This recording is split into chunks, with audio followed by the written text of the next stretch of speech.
हेमंत जी, monsoon session में हमने देखा कि विपक्ष ने आप पर भी आरोप किया कि आप भी जेल गए थे, आप पे भी आरोप हुआ था। तो जब उन्होंने ऐसा कहा, आपने कहा कि मुझे नैतिकता के बारे में कांग्रेस से नहीं सीखना, उस बारे में आप बताएंगे हमें कुछ? जरूर बताऊंगा। मैंने इसलिए कहा था कि मेरे पे आरोप लगा और जैसे ही मुझे समन आया, अरेस्ट छोड़ दीजिए, सीबीआई ने मुझे समन किया, मैंने दूसरे ही दिन इस्तीफा दे दिया था। अरेस्ट तो मेरी बाद में हुई।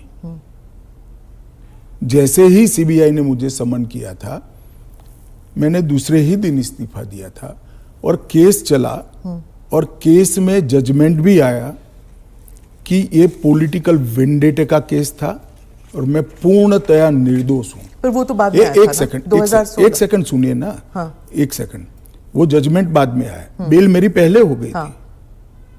बेल मेरी पहले हो गई थी और वो जजमेंट ऐसा आया कि कंप्लीटली पॉलिटिकल वेंडेटा के केस है। कहीं पर दूर दूर तक मेरा इस केस में इन्वॉल्वमेंट नहीं है और मुझे शंका के आधार पर बरी नहीं किया गया था। मेरे सामने के केस को खारिज किया गया था और मुझे बेल मिल गया था 96वें दिन पर। फिर भी मैंने फिर से शपथ लेकर गृह मंत्री नहीं बना था। इतना ही नहीं, जब तक मैं कंप्लीटली मेरे सामने के सारे आरोप क्वाश नहीं हुए, तब तक मैंने किसी भी संवैधानिक पद पर शपथ नहीं ली थी।